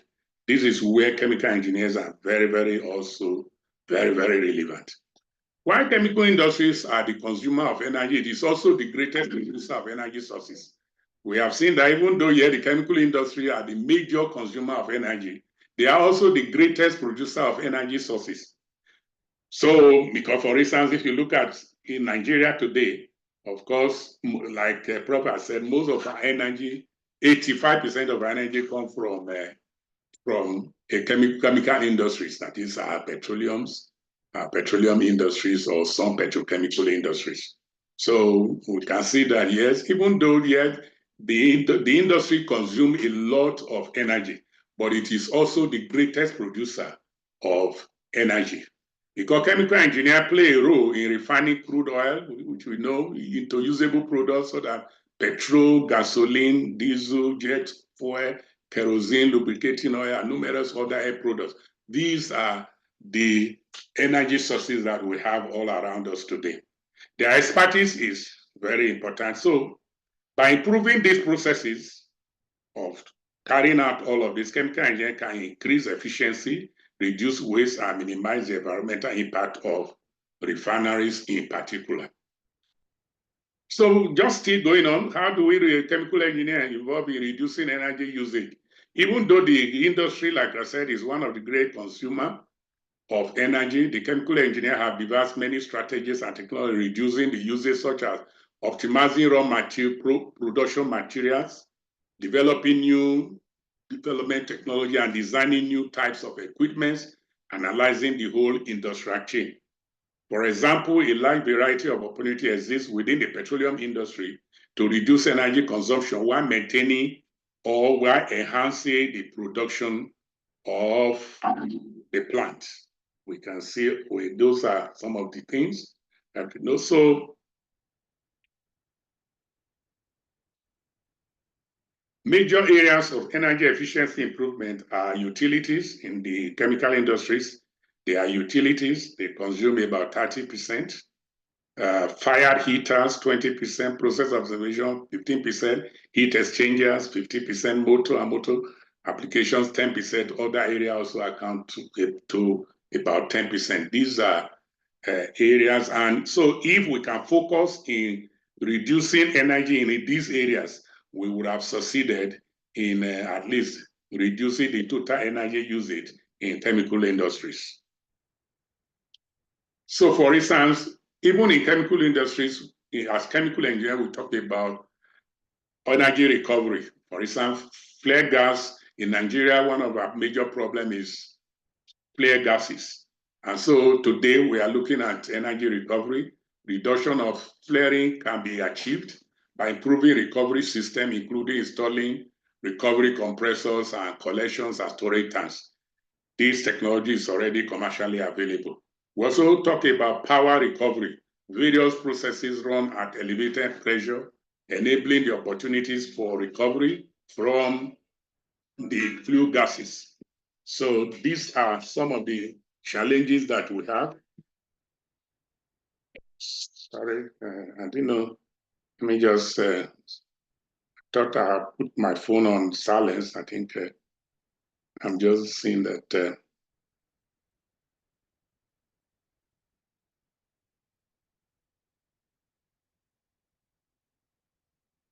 All right, so we also have recycling.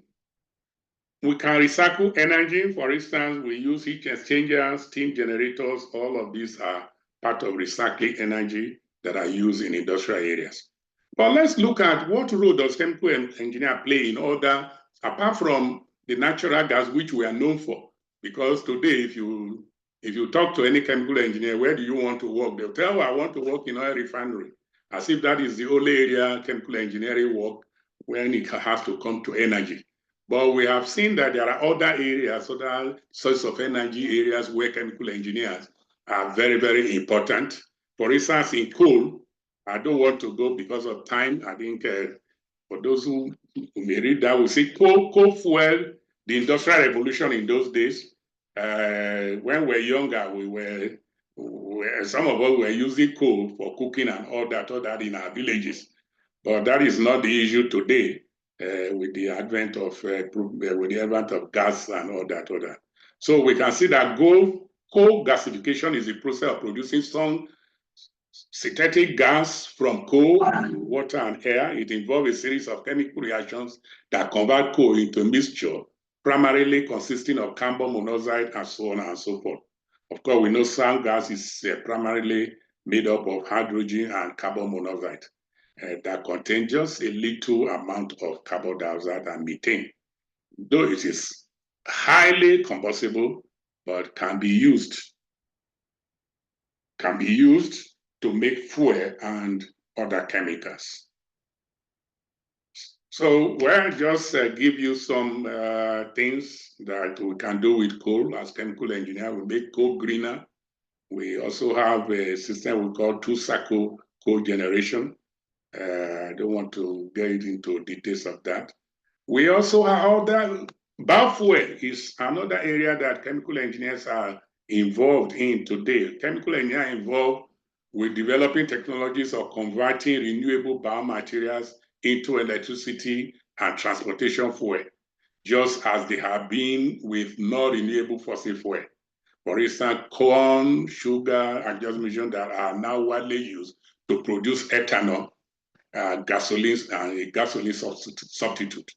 And of course, soya bean and jatropha are being used to produce diesel fuel, even in Nigeria today. For instance, Narit, these are some of the areas that Narit in Zaria are very prominent. We also have chemical engineer with biomass plants material, fast-growing trees, and grasses and grain, corn, and all of that, and garbages. We all convert them into fuel. This type of fuel can be converted into gaseous and liquid fuel for electric power generation and automobile propulsion. We have ethanol. I mean, these are renewable energy. Some of the things that chemical engineers are working on. We have ethanol, turning ethanol into energy. With energy modification, it can be used as a direct gasoline substitute. We also have biodiesel, like I have mentioned that already, which also is part of energy that chemical engineering are developing, alternative energy that chemical engineering are looking at as today. We also have electricity from biomass, renewable feedstocks such as forest and agricultural residue, large field gases and municipal gases can be used to generate energy. So we have various steps, 4 basic methods that we are that is now being employed: direct firing biomass, co-firing, where biomass is mixed with fossil fuel, biomass gasification that turns biomass into synthetic gas, and we also have an aerobic digestion that promotes biomass decay to produce methane, which is the principal component of the natural gas we use today. So that's some. I think let me just we'll move to some other. For instance, hydrogen fuel is also a clean energy that can be used from various domestic resources and used in fuel cells to generate electricity and water. But today, the use of hydrogen as a fuel has inherent limitation. It is costly to produce and difficult to store and distribute. But I know that with a lot of other research that are going on, very soon we'll be able to deliver hydrogen and deliver it where it is needed, and also be able to store it where necessary, which is not possible as at today. So that's just still part of what we talk about, making hydrogen fuel. Let me just jump that and go to also see the hydrogen fuel cells. We also have hydrogen fuel cells where hydrogen is, and because we know that a fuel cell is different from just direct generation of gas, but this one is electrochemical cell that convert the chemical energy of fuel and oxidizing agent into electricity through a pair of redox reactions. Efforts are underway to develop, for example, fossil fuel cell batteries. That is what I will mention that later, perhaps some of the things Aseni is working on or was working on before I left, that we use hydrogen or that fuel that can be converted to hydrogen. With these mini plants, we produce electricity directly from hydrogen and oxygen, with only discharge being water vapor. That means that, of course, the issue of climate change is taken care of. Of course, my Oga has measured other renewable energy like solar energy, the wind energy, nuclear energy. All of these energy where chemical engineers feature very, very prominently. Nuclear energy. Then, of course, we talk about nuclear energy. I have a few slides there just to. In Nigeria, we know the Atomic Agency of Nigeria. The National Nigeria Atomic Energy Commission is working on that, including the Nigeria Nuclear Regulation Authority. All of these are agents of the federal government or agencies under the federal government. So let me begin to just round up quickly. What are the nexus? I think my also dwell in this area, so I may not spend much time too. What are the nexus between climate change, energy, and sustainable development? Of course, you can see that there is a link, as we have been saying. There's a link between the climate change, energy, and sustainable development. And I've said here, climate change is caused by human activities and threatening life on Earth, as we know today. With rising greenhouse gas emissions, climate change is occurring at a rate much faster than anticipated. Its impact can be devastating and include extreme and changing weather patterns and rising sea level. It is because of this impact that the goal of SDG goal of 2015 says, goal 13 says, we must take urgent action to combat climate change and its impact. Combating climate change and transition to fuel energy system are two central planetary challenges human beings face today. You know, yes, on one hand, we want to ensure that we ensure that we don't have problem with climate change. But at the same time, like I said at the beginning, we cannot run away from fossil fuel. That is why, for instance, in Nigeria today, if you say, well, because of fossil fuel, because of the climate change, are we going to completely stop fossil fuel development in Nigeria. We cannot do so. So it is the same thing in most governments. You find that even in the Western world that we are being told, some of them are still spending their money, are spending their research, doing research in the areas of fossil fuel. So we all need energy to run our economy. For now, most of the energy comes from fossil fuel, which is the greatest contributor to the problem of climate change. This is the dilemma. We cannot stop that overnight. Sustainable energy and climate change are linked, and both are vital to the present and future well-being of humanity.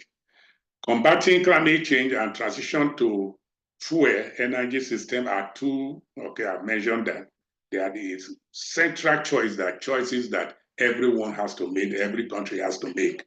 And chemical engineering are also very involved in that. Here, I just run through this, which is the last says, in UN Climate Change Conference of 2015, the Institute of Chemical Engineers listed just 10 ways that chemical engineers can save the world from the impact of climate change. I just reproduced a few of them here. It talks about energy efficiency. We talk about carbon capture, storage, and utilization. We talk about, of course,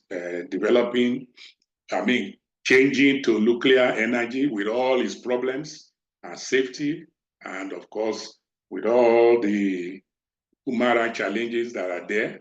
Sustainable bioenergy, these are areas that chemical engineers can, or all conventional gases, like coal steam gases and so on, energy storage and grid management, these are areas. Sustainable food security, these are also areas that chemical engineering are very, very relevant. Water, energy, food lasers, that just a global demands for food, energy, and water is increasing. The resources cannot be considered in isolation. They must all go together. Chemical engineers play a major role in delivering sustainable solutions at the water, energy, food lasers. We should not think of water, energy as separate entities. They are dependent on each other. The lasers thinking should play a part in all our climate change solutions. Well, say, where are we in Nigeria? I don't want to go. That's why I just summarized this, because I know that Maga would have spent a lot of time on that even before I saw his paper, before I listened to him. Of course, we have Energy Commission in Nigeria, whose role involves developing energy research and all kind of things that have to relate to energy in Nigeria. He has mentioned that we have atomic energy, National Atomic Energy Commission, which is also the regulatory body, which is Nigeria Nuclear Regulatory Authority. Many institutions today, and many institutes are working on solar energy, wind, hydro energy, and so on. These are things that many research institutes, especially as far as I know in science and technology, most of the institutes work in these areas. For example, well, let me round up quickly. Naseni and Sweden, I won't have much time to talk about each of them. But what's Naseni doing? What were we doing in Naseni? Now, I can tell you that, well, some few years ago, we started solar panel manufacturing plant. And I'm sure many of us know where that is located. It's located in Kashir, in Abuja. I was one of the people that started that project with former DG then, the late Professor Adewoye, that many of us would have heard of. So started that project, and at the end of the day, we were able to turn it into a company that is producing solar panels that are already being sold everywhere in Nigeria. And government is patronizing that plant very, very adequately. And under that, we also started working on, because as of today, the problem of solar panel is the cells themselves. So we have started working on developing the cells using some nanotechnology principles in one of our centers in Akure. And then, of course, we were also working on some research to use use our local materials to be able to develop solar cells. Though that has not really gotten too much, it has not gotten to a high level, but I know that in the next few years, we'll be able to manufacture solar cells in Nigeria.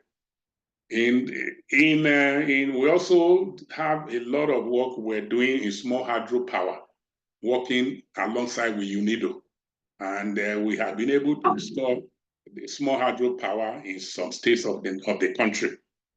For instance, I know that we have one running in Keti, a village called Keti in Ijesha area of Western region. We have that.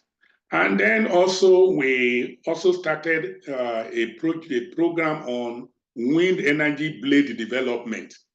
You know, and but unfortunately, that got some delay because the chap that was working on it, who even had a PhD on it, died suddenly. And we're just trying to see, before I left, we're trying to see how we can put people there in that project to continue. What were we trying to do there? We are trying to look at developing a blade, and what the gentleman was doing, the research was doing, was really to see how he was mimicking a bird, the way one particular bird flows. And the blade can flow even when can fly even when the wind is very, very low. You know, the wind normally propel the bird to flow higher. So, but this type of bird can flow under a very low wind velocity. And so he tried to develop a model, and that is even far where he got his PhD on, a model that will be able to have a wind blade that can be used to develop energy or to generate energy, even when the wind velocity in an area is very, very low. I'm sure it's still on. We had to revive it before I left, but I don't know where we are there at the moment. So also in Naseni, we have developed high and efficient energy bulbs. Some of our energy bulbs are one of the best in the country today. Very powerful, even just maybe 2 kilowatts. You can, the whole place will be shining. And then we also went into kinetic turbine. Kinetic turbine is just a process where we're trying to develop a turbine that can also be used to generate energy under a low velocity water flow. All you need to do is just, you don't need to have a big water head to be able to run the turbine. In fact, just putting the turbine in the normal flow of water, you will be able to generate energy. And some of the villages in Nasarawa are already using that turbine. And then we also have a transformer. We are working on transformer assembling plant, but this one is a big project which is being financed with China Great Wall Company. And of course, you also recently, you know that Naseni was trying to launch a lithium battery plant in Nasarawa, working also, this also a collaboratory project with the China group. Then we started developing a high voltage testing laboratory. What were we trying to do is that to be able to have a laboratory where transformers can be tested in Nigeria, or even high voltage equipment can be tested in Nigeria. In fact, the transformer plant, we have been able to train a lot of our engineers, and they are on their own. We have been able to even produce Naseni-made transformers. About 4 years back, we have been able to produce Naseni-made transformers, which we are trying to commercialize. But these are some of the things that I just need to say quickly. Well, just to conclude, I say the fossil fuel energy will still be with us for years to come. But a nation like Nigeria must begin to look towards more research, development, and utilization of various forms of renewable energy systems, sources. This is the job for all engineers and scientists, and especially the chemical engineer whose training is just towards this. Thank you very much. I need to stop there. Thank you very much. Wow, thank you so much, sir. This is also thought-provoking. Thank you so much for this very wonderful presentation. And I quite agree with you. I also have my bachelor's of engineering in chemical. Okay. So I know we got a lot to do. And for me, I think the key takeaway here is sustainability. I think it's one of the issues with our energy sources, sustainability. The question is, we got all these, but where are all these today?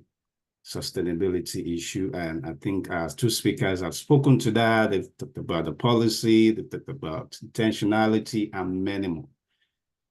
Just as we hope to quickly round up today, we have already shot out of our time, but we will be rounding up in the next 6 minutes. We will not want to exceed that. But before I've looked at the message. I've actually requested twice for questions. I haven't seen any, but I will just give opportunity to two of our participants just to make a few comments. And after which our professor, head of civil engineering, Professor Nwabani, will be taking the closing remark. And I would then ask our acting president, Dr. Bello, to take the closing prayer. And that will be the end of today. I wouldn't know whether the IT can also, maybe after the closing prayer, can also just 1 or 2 minutes give us some AUST adverts so that we can have a feel of what AUST is doing. But that is just what we want to quickly do in the next 5 minutes. And I hope we're able to do that. So I will actually ask two of our participants, because of our time, I will want to ask for more people to make comment. But because of our time, I would like to just ask, I'll ask Professor J.O. Akinyede to speak in a few minutes. And I'll also ask our Professor Douglas Buttrey, just a few comments to what has been mentioned today. And I hope we're able to do all of those things to round up in the next 5 minutes. Thank you so much. Yeah, Professor Akinyede, please, let's have your comment, and then Professor Douglas Buttrey can also have his comment in regards to what has been discussed today. Thank you.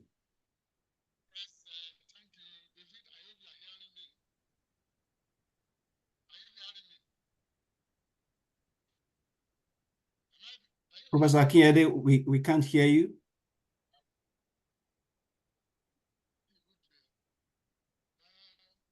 Hello, Professor Akinyede. Oh, well, yeah, I guess you're muted now. Can you please unmute and speak, sir?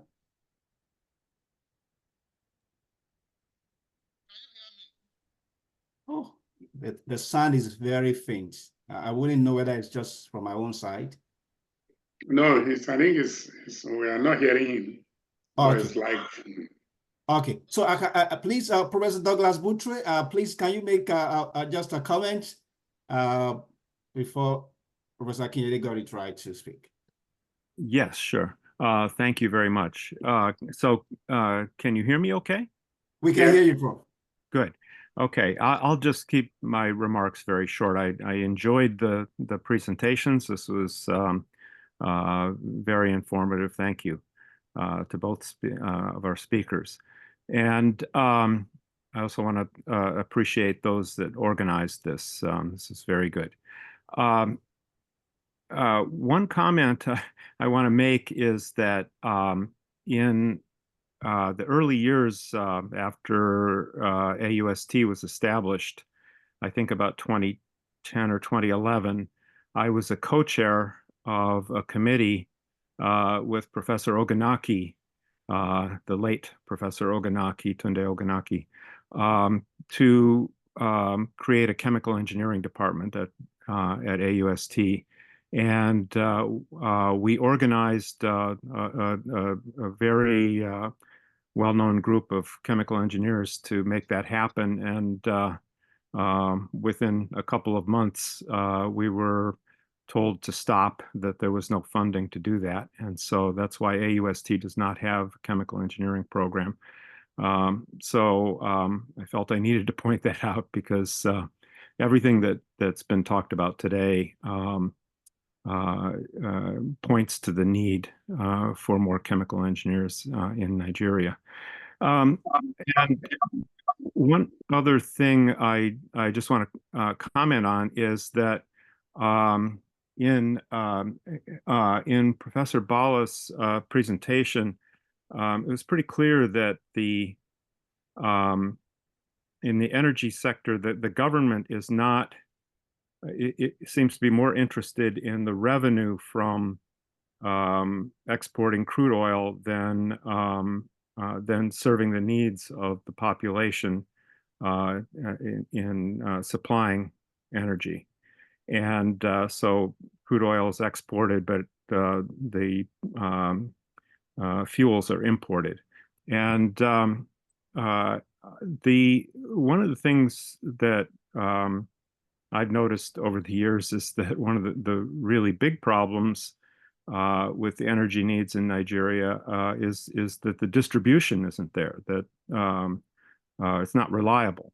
And so I'm wondering why there's no discussion about setting up microgrids as renewables are being developed. It would be good to have local environments generate their own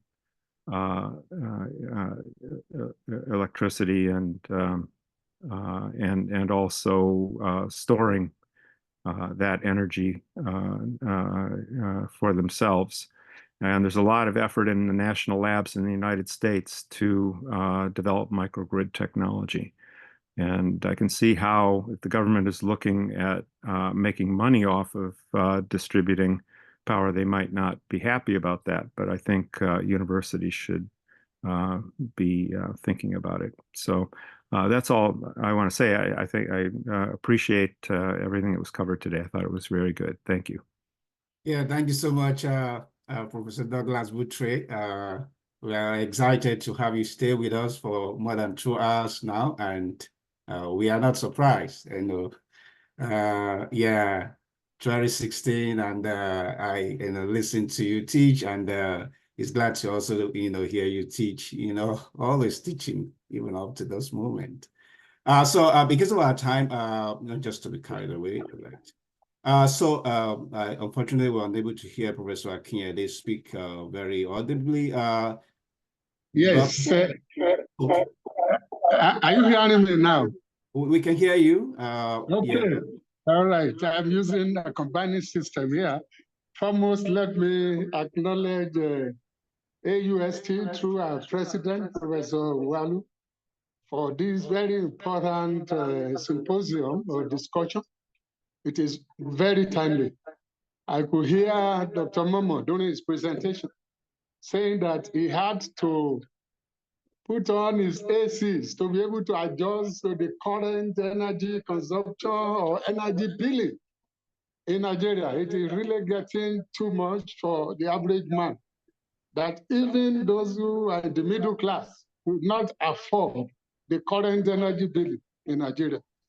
So we continue to ask ourselves, what is the matter? Now, while listening to Professor Bala's paper, he mentioned the development of policies master plan as far by Energy Commission, as far back as 2003, and then a revision in 2020. Usually, I used to think that policy is dynamic. And then in any policy, we have policy implementation. And I don't see why a commission like Energy Commission could not serve the role of a coordinating commission or coordinating agency to, instead of establishing another ministry to coordinate the various sources of energy generation in Nigeria. I look at the policy revision in 2023, 2003 to 2020 as too long. in spite of the problems that have faced us in this sector. Why not a 5 years policy review, and then looking at the various sources of energy generation, and then the implementation of the policy document itself to take care of all the energy generation that at the moment we are still, our utilization capacity is 13,000 kilowatt, if I understand the professor very well. In 2013, I know that we have about 4,000. Well, we may say we are making progress, but that is far short of the population and the energy need of the country. So we still need to do a lot of work in the area of energy deficit, because we are talking of sustainable development, a development in inter and intra-generational equity, not only present and future generation being met, but also production and consumption for any sustainable development. So we still have a lot of way to go. And this is what I want to say at the moment. It's a welcome development. And I think this kind of discussion will be coming up quite often, so that we know the progress we are making, and then area of deficit that we used to be looking at. Thank you very much. Thank you so much, Professor Akinyele, for that very wonderful comment. Yeah, we keep asking questions because we haven't seen the outcome. And another takeaway from what Professor Akinyele has actually said is that the policy have to speak to each other, and that our policy should be reviewed to ensure the sustainability of even the existing projects that we are currently nurturing, to be sure that they offer the better advantage that supports sustainability. Just to quickly round up our discussion today, we will be listening to Professor Uwabani, the head of Department Civil Engineering, African University of Science and Technology. Just for a very short closing remark, Professor Uwabani, please, let's have your few closing remarks as we gradually round up. Okay, can everyone hear me? Sure. Okay. Well, I want to thank you, Dr. David, for the effort that you made in putting this together. And as Professor Akinyele just said, this is the kind of discussions we should be having very often. I think it's been very, very enlightening to all those who have listened.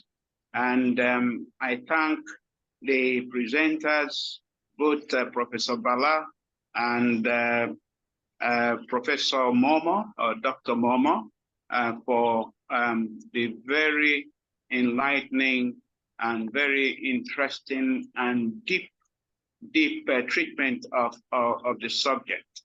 I personally would have been interested in hearing more regarding what they meant by a green coal, because I think we're in a world now where most countries in Europe are actually closing down their coal plants and so on, and they're looking at new and greener methods. So I think it was Dr. Momo who mentioned that. I would have liked to hear more about that.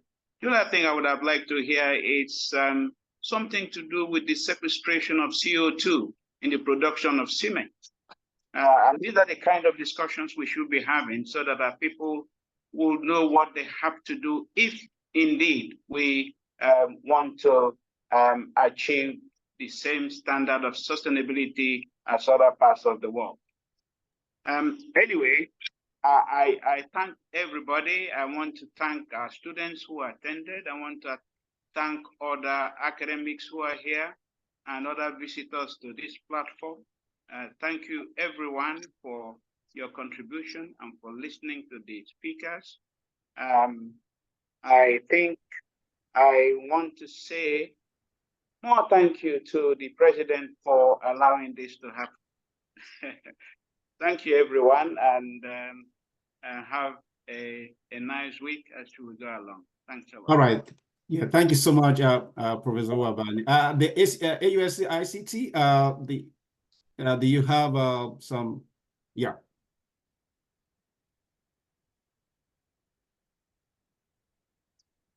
Can you give us a sound?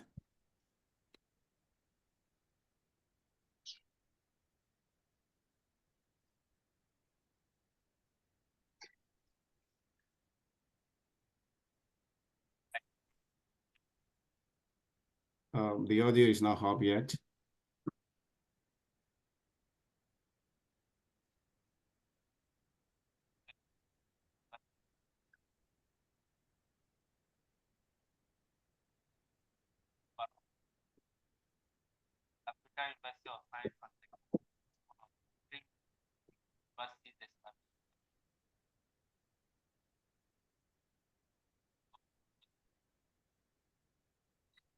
Unfortunately, the sound is.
Yeah, I think the sound is not really good.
No sound. No sound. Yeah, that's not be sound, and I think they were trying to work on that. Perhaps they will just have to stop it, and we just go ahead. So about apologies for that. We I guess the sound couldn't come up this time around. Just quickly, we have to just continue, and I would like to ask the designee for the president, the acting president, Dr. Bello Abdulhakeem. Can you please take us in the closing prayer, after which the high tea, you will play for us our new national anthem. Unfortunately, we couldn't sing this at the beginning, but we can also have it at the end. So after the prayer, IT, please get set to get ready to play us the new national anthem as we sing to that. So Dr. Abdulhakeem, please kindly have us the closing prayer. Okay, thank you very much, Dr. David. So on behalf of the President of the African University of Science and Technology, I just want to give gratitude to God for the opportunity to witness yet another anniversary of the Federal Republic of Nigeria, and also the opportunity to be part of this knowledge sharing and collaboration within the university. We pray that we witness many more anniversary and progress of the country as we project ahead. Amen. Thank you. Thank you so much for taking that prayer. So now we listen to the national anthem as we sing, and then we will close afterwards. AUST, can we have the sound for that?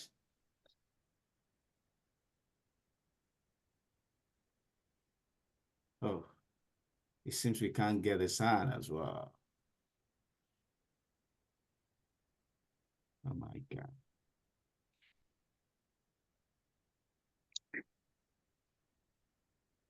We have the slide, but we don't have the sound.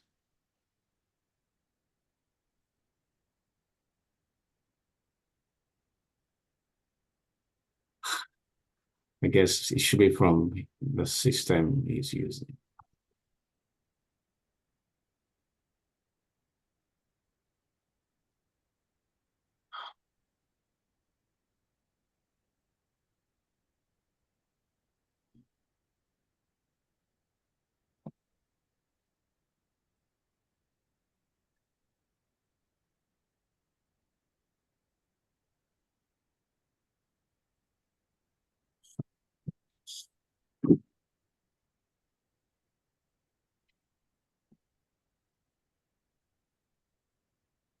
Okay. I don't know, we might have to continue, I don't know.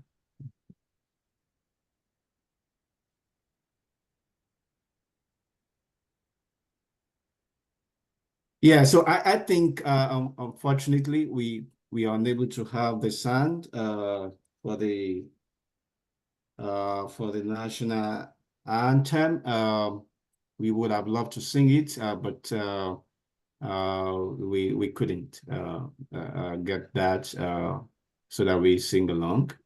So at this junction, I wouldn't know, let me get the permission before I should go ahead. The acting president, can we go ahead? Can we close the event without the song? We are unable to have that. With your permission, we can close the event for today.